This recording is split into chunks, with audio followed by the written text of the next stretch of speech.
ఏకంగా సీతమ్మ వారిని వెతుకుతూ అన్వేషణ చేస్తూ స్త్రీలను చూడటం జరిగింది. కావాలని పని కట్టుకుని ఇక్కడ స్త్రీలు నగ్నంగా ఉన్నారు కదా ఒకసారి చూసొద్దాం అని చెప్పి రాలేదాయన. అయితే చూసిన తర్వాత నా మనసులో ఎలాంటి వికారాలు కలగలేదు, కాబట్టి నాలో దోషం లేదు. ప్రియ స్నేహితులారా, ఈ కర్రిగాడు ఏమంటున్నాడంటే ఆంజనేయుడు సీత కోసం లంకకి వెళ్ళినప్పుడు ఆ లంకలో ఉన్నటువంటి స్త్రీలందరూ కూడా మద్యం తాగేసి నగ్నంగా నిద్రపోతున్నారంట.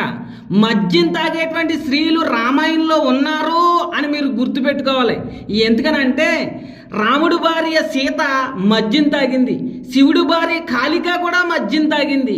సీత 1000 కడవల కొల్లిస్తాను అని గంగకు మొక్కుకుంది. గంగ కూడా పెద్ద తాగుపోతే, కానీ ఈ అజ్ఞానులు రావణ దగ్గర ఉన్నటువంటి స్త్రీలు మద్యం తాగారు అంటే ఒప్పుకుంటారు, కానీ వీళ్ళ దేవీ దేవతలు మద్యం తాగారు అని అంటే ఒప్పుకోరు. అసలు మ్యాటర్లోకి వద్దాం. ఆంజనేయుడు ఆ నగ్నంగా ఉన్నటువంటి స్త్రీల్ని కావాలని చూడలేదు కాబట్టి నేను పాపాత్ముడిని కాదు, నాలో ఏ పాపము లేదు అని అనుకున్నాడంట.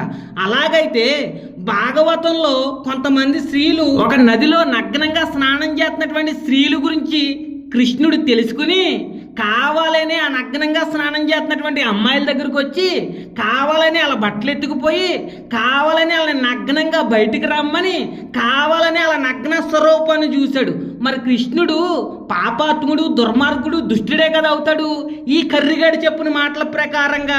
అంతేకాకుండా కృష్ణుడు కొంతమంది పోకిరి ఎదవలతో కలిపి ఆ స్త్రీల నగ్న స్వరూపాన్ని ఎక్కడ పడితే అక్కడ చూసేసిన తర్వాత ఆ స్త్రీలతో అంటాడు, మీరు నగ్నంగా స్నానం చేయటం వల్ల వర్ణుడి పట్ల యమునా నది ఎడల అపరాధం చేశారు, తప్పు చేశారు, పాపం చేశారు అని అంటాడు.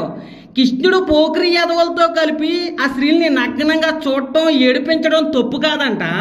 ఆ స్త్రీలు నగ్నంగా స్నానం చేయటం తప్పంట. ఇలా దేవుళ్ళు దేవతల్లో మొట్టమొదటిగా శివుడు బట్టలన్నీ ఇప్పేసుకుని నగ్నంగా అంగం పట్టుకుని ఋషులు భార్యల దగ్గరికి వెళ్ళటం తప్పు కాదంట.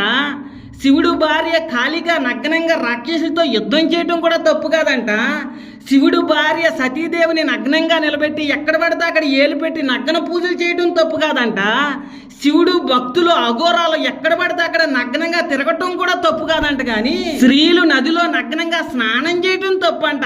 ఎంతకంటే అజ్ఞానం ఏదన్నా ఉందా? కాబట్టి ప్రియ స్నేహితులారా, స్త్రీల పట్ల ఇంత నీచంగా ప్రవర్తించే వాళ్ళు దేవుళ్ళు కాదు, వీళ్ళకి దేవుళ్ళు అని చెప్పడానికి ఎలాంటి అర్హత లేదు అన్నటువంటి సత్యాన్ని గ్రహించి తెలుసుకోండి. అలాగే నేను చెప్పిన ప్రతి మాట ఎక్కడెక్కడ రాసిందో స్క్రీన్ పెడుతున్నాను, కామెంట్ బాక్స్ లో పెడుతున్నాను. చదువుకుని సత్యాన్ని తెలుసుకోండి. అతి జ్ఞానం దేవుడు మీకు కలగజేయాలని మనస్ఫూర్తిగా కోరుకుంటున్నాను.